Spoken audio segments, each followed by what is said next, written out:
Thank you so much, Yolanda, and it's a great pleasure to be here to be able to present to you the latest iteration of the online social identity mapping tool. It's a very exciting project, and before I begin, I just want to highlight that this is a massive team endeavor. The mapping tool has been under development for about the last 7 years. There's an amazing selection of people who have been involved, are still involved in the development of this tool. It was only because I put my hand up to do this talk, but any one of us could be presenting on this tool today. It's a real representation of the sign group's collaborative work together. So just wanted to say that before I begin. So yeah, it's been through 3 different iterations. So this 3rd iteration, which is just about to launch, is the first, I think, fully functioning, fully professional, kind of robust, scalable tool.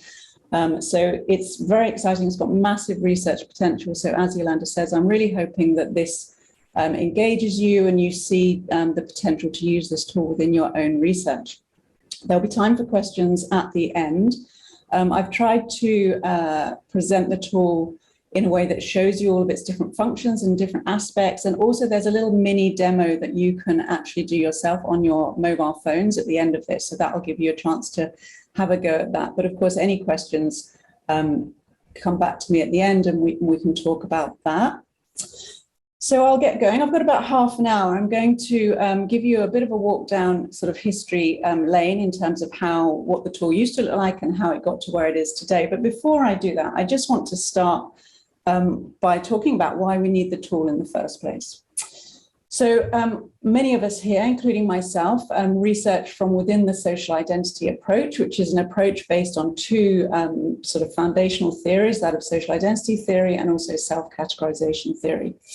I'm not going to go into any of that in any depth. We all know lots about that, or a lot of us do at this point, except to say that for me, that's sort of summed up by this notion of understanding the self as something that's pivotally defined by its situated social experiences, which is a sort of sentence that we all kind of implicitly as academics understand, and we have a sense of what that means. But when we come to translating that social identity, identification, multi-group membership into kind of real world settings, whether within our surveys, whether within our interventions, etc., it's not necessarily as straightforward as we might imagine. So I thought it was a good place to start to think about what that really means, that notion of the self being pivotally defined by its situated social experiences. So in a way, for me, the way I think about that is that we don't come at psychological questions, psychological processes or outcomes. We don't try to understand the psychological process by referring to the individual, by looking inside the black box of the individual. We always look at the person in their context, and there's very few contexts that aren't social. So what the social identity approach is doing is it's kind of reframing our understanding of human behavior, how we think, how we feel, how we behave, in terms of our psychological proximity or alignment or identification, as we like to talk about it, to others. So our sense of how we feel part of other people informs how we think about ourselves. And our sense of self is obviously what's driving our motivations, our behaviors, our thinking patterns, etc. So if we understand the person within their social context, we have a much better understanding of what's going on for them. And also, interestingly, from an intervention point of view, if we look at the person in interaction with their context in terms of behavior change, then it's much more easy and pragmatic to start to think about how you can change the context in order to help change outcomes for the individual. But of course, you change the context and the identifications change also. So we don't have one homogeneous identification. We don't have one homogeneous identity. We have a number of multiple identities which evolve and change across the lifespan, but also evolve and change dynamically as we go about our daily business. So as our alignments are altered, as we kind of move between groups, move between contexts, then our psychological alignments also move with them. So the context makes different identities ebb and flow. Some become more salient under some conditions and others become more salient under other conditions. And what we know from decades of research in this space is the level of identification, the identity that's salient at that moment, has a profound impact on very core implicit psychological processes, cognition, emotions, attitudes, and behaviors. And many of you may know that some of my own research looks at how social context impacts on how people actually learn. So a sense of inclusion with others significantly enhances and improves a person's ability to process information, to literally take in information, which has a profound impact when we start to look at things such as educational outcomes. So those issues such as cognition, emotion, attitudes, and behaviors obviously have a dramatic flow-on effect to issues of well-being, a person's ability to thrive and survive within their life course, mental health and associated mental illness, physical health. We know from some really fantastic epidemiological studies that a sense of positive social connection to others is profoundly impactful when it comes to literal length of life lived. So these issues about understanding the self in their social context are absolutely pivotal when it comes to addressing life outcomes. But of course, in terms of how we measure that, how we capture social identity and social identities, it's quite hard for us to go about asking people about their identities. We wouldn't necessarily help people understand or access those multiple identities if we just ask them to list the different identities in their life. So we tend to come at that from the point of view of asking people about the different groups that they have in their life, which is a much more accessible and sort of user-friendly way in to get people to start to think about the connections that they share with others. That's obviously a very individual, subjective, bespoke perception of their connections. And when we work with people in terms of determining what those connections are, we keep that very open. It's very much up to the individual to define what are the important social connections in their life. And they can be anything from formal to informal groups, small groups, big groups, online groups, face-to-face groups, ideological belief-based groups, etc. They are up to the person themselves to define. So one of the first things that we do when we capture social identity in action is ask people about the groups in their life. I just accessed a data file recently from a study that we're doing looking at the full range of group memberships from positive through to negative. And at one point in the survey, we asked people just to list 5 positive groups in their life. So I just grabbed participants' group memberships from one of those data files. And this particular participant listed their work coffee group, their lab group, their community group, their volunteer community, their immediate family, and their early career group. So that gives you a sense of the different identities that are important and the different group connections that then provide those identities for people. But of course, we're not divided up, the self isn't divided up into even portions of identity. There are different identities that are more important and different identities that are less important. So for this particular person, when asked about the importance of their identities, what came through primarily was their volunteering community, their immediate family, and their community group. But then, of course, when we ask about the context, so if we ask them about their different groups in a working context, the groups for them that are important for them at work, then that changes again. So then at this point, we see that lab groups, early career groups, and the work coffee group are the things that are most important in terms of their working experience. Now, we've got, as I say, decades of research looking at the complexities of social identity and social identification and all the different knock-on effects and outcomes that come as a result of that. And there's a million different sort of papers that I could cite here. But first of all, we know that number of groups is important when it comes to looking at the outcomes of a person's sense of connection and their identification. So number of groups is key in terms of harnessing what we kind of refer to as psychological resource. So if you need to have adequate amounts of group membership, adequate amounts of psychological resource in order to provide what's been termed that social cure effect. And we've got interesting research looking at how that pans out in terms of life transitions and challenging moments in life. So number of groups is particularly important at those moments in life when you're going through changes in life, having enough groups to buffer you through that, because invariably groups change and evolve over time. So some will be lost on the way and new ones will be formed. That's really important. So multiple group membership is a very important factor, number of groups. But of course, we also know that how people feel about those groups is equally, if not sometimes more important. So level of identification, for instance, with your group. So how psychologically close, aligned and proximal do you feel to your groups? How identified with your groups is sometimes very key in terms of the impact of those group memberships. We know that your general feelings of positivity towards your groups is very, very important. So your just sense of kind of, well-being and I feel good in this group makes me feel good is a very important factor and a very easy thing for people to answer when we ask them about their groups and how they feel about their groups. We know that feeling supported by groups is really key. Getting enough support from your groups, a whole range of support, and that's obviously unique to each situation. But also we know that giving support to groups is very key. So support is a two-way street both giving and receiving support is very, very good in terms of these group dynamics. We know that the issue of prototypicality, so feeling that you fit in with your groups, feeling that you're a prototypical, typical representative member of a group, increases that sense of belonging, and that's very important and within group contexts. But not only that, it's not only just a question of number of groups, how people feel about those groups, but also how all those groups fit together to create your kind of social world, your psychological social world is very key. So we talk about compatibility or incompatibility between groups, and that's something that's very important, and actually I think we need to capture more work around that. So people can have a number of groups that they feel relatively good about, but if those groups are in conflict, if there's tension between those groups or incompatibilities, that can be very detrimental to a number of outcomes.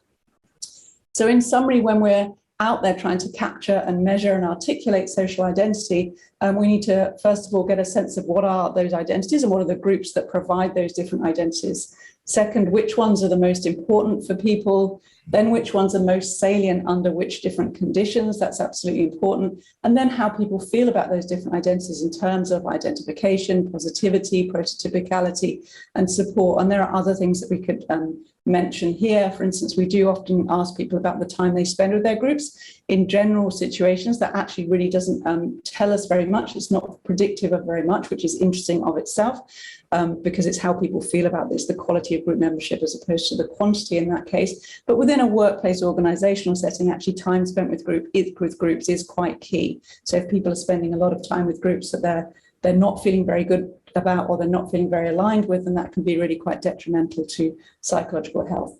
And of course, how does everything fit together? As I say, that issue of compatibility or conflict between groups is really key.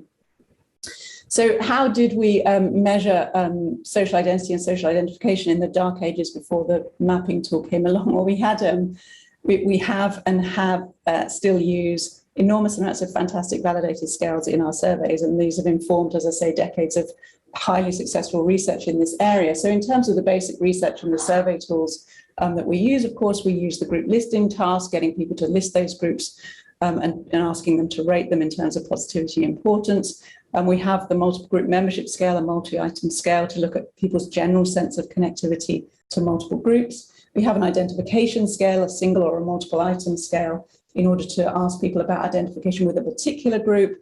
We have prototypicality scales, so measuring that question of fit and representativeness. We have different support scales that we can use, and also a compatibility scale, measuring a sense of harmony between your groups.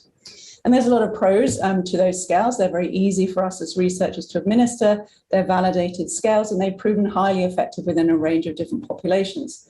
But there are some cons associated. They're often hard for participants to navigate. There's a lot of them. Sometimes we deal with issues of survey fatigue. If you look into the question of survey design, sometimes asking a whole suite of questions around the same thing actually promotes a sense of confusion in the participant, and they actually try to answer the question differently each time because they're trying to second guess the researcher's intent. So asking lots of questions about the same thing, but it tends to sometimes confound our data, unlikely to capture all the dimensions because we often don't throw in all of those surveys for those reasons. So we sometimes miss those intergroup aspects of multiple group membership, social identity and action.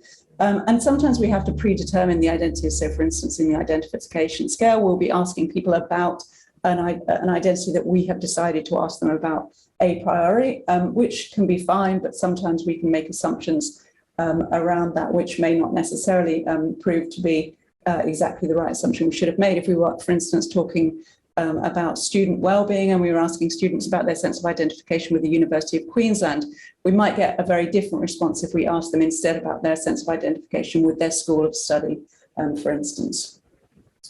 So that's the basic research and the scales that we use. There's a lot of work within the applied research space using social identity theory, and that's actually where the social identity mapping tool first emerged. So here, more building identities and identification. So within both organizational and clinical settings is where we see the roots of social identity mapping. First of all, in the organizational setting with a program called Aspire, in which We went in and talked to employees and workers about their group memberships at work and got them to think about and articulate those and look at the connection between those ground-up group memberships and more top-down organizational structures. And that involved getting people to use paper and pens and start to list out those groups and rate those groups. But in a clinical setting, that's where we saw our first social identity maps actually emerging. And this was in the space of looking at health events and group memberships and how they changed across the course of a health event, and how ultimately we saw that having enough positive groups through a challenging health event such as a stroke was really key and predictive of more positive outcomes. So this is the first time where we got practitioners and clinicians, got people to literally map out and create social identity maps of their group memberships. And this gives you an example of a paper-based social identity map. It's a particularly beautiful map. As you can see, it's a very data-rich map. And what you've got here is you've got the participant listing each of their groups, their identities on a separate Post-it note. They choose the size of Post-it note according to the importance of that group, and they answer questions around each of those different group memberships, such as you've heard, the prototypicality question, how prototypical do you feel, then how positive do you feel, the question of support, how much support people get from this group, and how much time people might be spending with the groups. And the lines that you can see between these Post-it notes here represent that issue of compatibility, or the zigzag lines represent incompatibility. So this particular map has a fair amount of incompatible group memberships there. So this fantastic paper-based tool was validated in an amazing series of studies led by Tegan Kruitz and colleagues to look at the psychometric validity of the paper-based version of this tool. And the paper showed very, very strongly what an incredibly powerful tool this was. Very, very easy for participants to do, good internal consistency, good convergent and discriminant validity, all the things you need in a psychometric tool, and good kind of predictive validity, so able to target very novel and interesting research questions. But again, pros and cons. In terms of the pros of that tool, it was and still very much is able to capture social identities in depth in a really, really rich data sort of gathering way. And that the process of doing it in person is great. It's a very experiential learning activity, and therefore profoundly important for a number of the interventions that we deliver. So when working face-to-face with people, delivering and creating maps in a group context together as a facilitated activity is a very powerful way of getting people to think about group connection. But obviously there's some downsides. It does require facilitation. It's time and resource intensive subsequently. There can be inconsistencies in delivery by virtue of it being sort of delivered in that more human, bespoke fashion. And analog data entry. I remember at one point many years ago, I myself had to go through loads of different maps and actually, key in the numbers according to the groups, and also measure the distance between the Post-it notes. It was a horrible task. So it makes it kind of pretty unscalable as a tool. So that led us to obviously realize the potential of this tool, but the fact that we needed to turn it into a digitized online delivery in order to really, really get the benefit of what this tool was showing us. And so the tool's been under development now for 7 years. So we did the first pilot here at UQ in 2015. Then a couple of years later, we worked with a fantastic software developer, Ben Cull, to develop a kind of working professional pilot. And that's been in place and working very, very successfully for the last few years. And then today, what I'm going to show you today is the latest release of that. And that's been developed with a whole team of software developers externally to provide this much more robust and kind of scalable, fully functioning tool. So just as I say, a little bit of a walk down memory lane, this is literally the first iteration of the social identity mapping tool online. It worked. Interestingly, it kind of does pretty much what it does today in many ways. People create their little groups. You've got them, they're sort of like pseudo Post-it notes. They move them around on screen, they can size them. Interestingly, this first delivery also had color coding of groups, and they answer questions about them. And I think this one possibly didn't have the connection lines. But at that point, we handed over to Ben Cull, who developed the tool as we know it today. And he developed this amazing online version of social identity mapping, which, as I say, we work with to this day. So following the same principles, people create little e-notes according to their different group memberships, answer questions about them, move them around, and join them together with different lines. So again, we had to obviously address the psychometric validity of the online tool, and I led a paper on that with our colleagues here in order to test that. And we did that with 5 different studies with 5 different populations, ranging from students to new mothers to retirees. And we went through and made sure that the tool was doing what it said on the box effectively. So, and it showed, again, very good usability, very easy for people to use, very accessible, good internal consistency, convergent discriminant validity, good predictive utility. And here what we did is we had a lot of data. So we ran a little mini meta-analysis on the data, and we looked at what were the real key core drivers of those positive psychological outcomes in terms of group membership. And we created an index of the most powerful groups, which we referred to as a super group, which happened to be a group scoring high on positivity, prototypicality support, and also the compatibility question. And with our data, we showed that having enough supergroups in place predicted over time really good psychological resilience, which is great to see. And we tested it in terms of contextual adaptability, because obviously there's no point having an online tool if it's not able to be adapted and be flexible to answer different research questions in different contexts.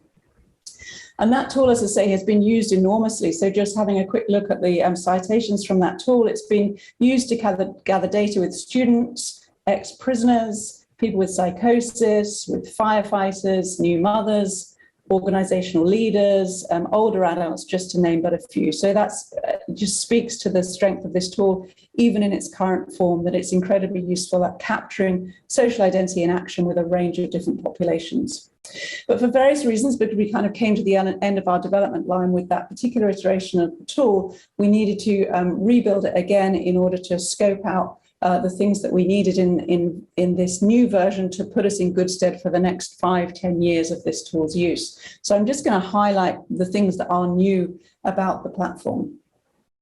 So first of all, something I get super excited about, we can actually pre-populate groups, which means that we can use the social identity mapping tool in experimental context, which I think is really, really great. We can use it as a manipulation in and of itself. So for instance, we could have 2 conditions and we could get people to go and do a map where their map was pre-populated with more top-down groups at the University of Queensland, and in the other condition, we could get people to go in and interact with a map that was populated with more bottom-up groups at the University of Queensland, and then just measure differences in outcomes subsequently. And I would imagine that people in condition 2 might be feeling better. But we can do all sorts of exciting manipulations for experimental reasons, and also that can play into our intervention designs too.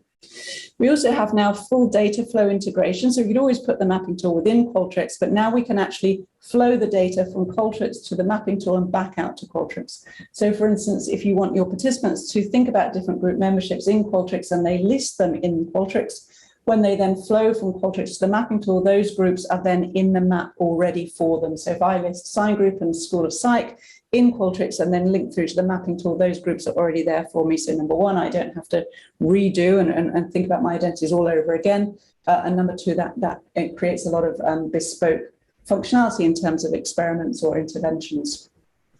We now have full login capability. So that means we can track data across multiple time points really easily. So the participants log in into the tool, they have a little account, they have their own dashboard, and they can access their maps. And we can track participants across as many times as we like, which is fantastic.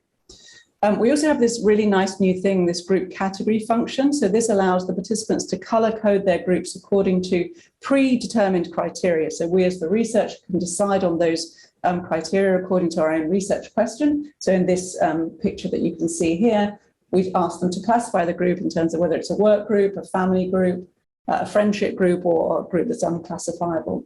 And that's really, really important. And of course, when you get the data out at the other end, the data's already pre-sliced, so you can look at overall levels of positivity, for example, or you can immediately look at and compare level of positivity for work groups versus family groups versus friendship groups, etc. So that can be all pre-set up for you.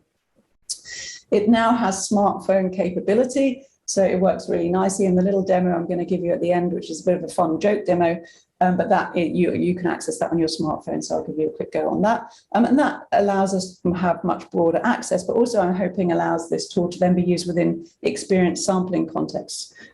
So people could adjust and rate their groups as they go throughout the day or once a week, for instance. And I think that can be really exciting. And I'm really hoping to see some research develop in that space. And then finally, the ability to test non-social phenomena. So in the existing tool, the kind of social terminology was throughout the tool and was hard-coded into it. As we were building this new one, we kind of realized that actually a lot of the time we want to do some comparative work. So on a very basic level, for instance, get people to do social maps, social identity maps versus personal identity maps. We couldn't do it on the existing tool because of the fact that everything that we talked about, groups everywhere, the circles or the squares in that context were referred to as groups. So we've actually stripped out all the social language. You can edit it back in if you want to, but the tool is completely generic, which means that you can create a mapping experiment that has nothing to do with social identity and nothing to do with group membership if you want to, in order to do comparative work or in order for the tool to be useful for other researchers working in other different fields. So, for instance, mapping out emotions, mapping out personal values. You can map out anything you'd like. You could map out your garden furniture design if you wanted to with the tool. So I'm keen to see how that works also. And then, of course, the back end of the tool from the researcher's perspective is really professional. So we've got a kind of Qualtrics level interface where you can go in and see all your different studies and experiments. You can design them as you like. So this is the little interface where you design your initial intro pop-up for your participants and you edit your text accordingly. And this is where you set up your experiment. So everything in the tool is entirely editable and also entirely modularizable. So you can turn the ratings questions on or off, and you can turn the circle sizing on or off according to whatever it is you're trying to get at in your experiment. And because it's just packed so full of incredible new functionality, we've got an incredible new instruction manual, which is almost finished. And I need to do a bit of a shout out to both Belen and Michelle, who've been leading on that. And it's a gigantic beast. It's over 100 pages long, not because the tool is particularly hard to use, but just because there are so many different things that you can do with the tool. And we want all of our users, all of our licensees to be able to fully understand the tool's potential. So when you use the tool, it comes with its very, very competent and very user-friendly manual to explain how to use it. Oh, and so now the exciting moment when I'm going to play a video for you. So we made a little promo video. Some of you have seen this already. So this is just basically, a communication tool. It's sitting on our Sign website right now and just gives people a taster of what the tool's around. It's just a minute or so. So I'm just going to play this for you now. Hopefully it'll work. Understanding human behavior is one of the biggest endeavors of our time. Why do people behave the way they do, feel the way they feel? Human life is too complex to only look for answers inside the individual. For a full answer, we need to step back and look at the person in their social surroundings. What are their different roles, connections, and identities? And how are these shaping how they see themselves in the world, and therefore how they think, feel, and behave? Social identity mapping gives us this information.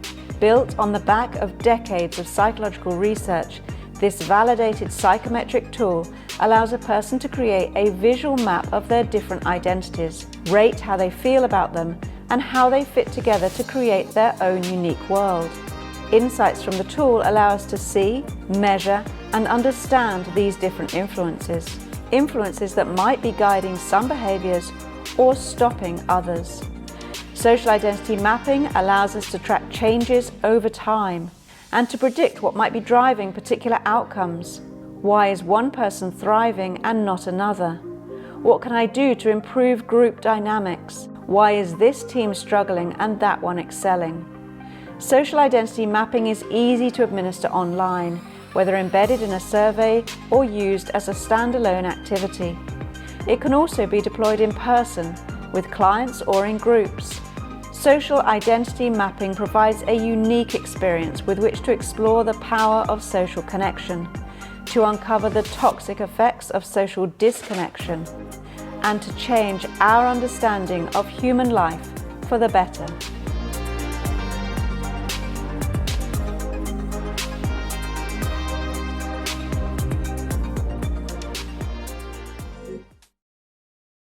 All right, so hopefully that got you a bit excited.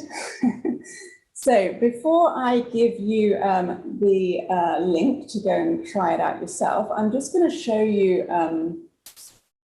what the tool looks like and give you a quick walkthrough. Can everyone now see? Did the screen update? So you can now see the URL with the mapping tool there. Great. So I've pre-set up a little bit of a map here that you can see. So I've got the 3 groups already listed here, work colleagues, friendship groups, and family. So participants just very simply can add in their groups. See, I'm adding in one there. They can click and drag, you name your group. So let's just add in a running group, using my R there. So you add in the name of your group. You click to answer questions about the group, much as we do with the existing tool. I'm not answering these questions seriously, although I do feel very unpositive about my running group. Then I can connect the group together. So I can click between 2 groups, choose the type of connection. So let's say very incompatible. And then, of course, as I mentioned before, we have this new functionality classifying the group. So I'll choose here, classify a group. Is it a work group, a family group, a friendship group? Definitely can't classify this group.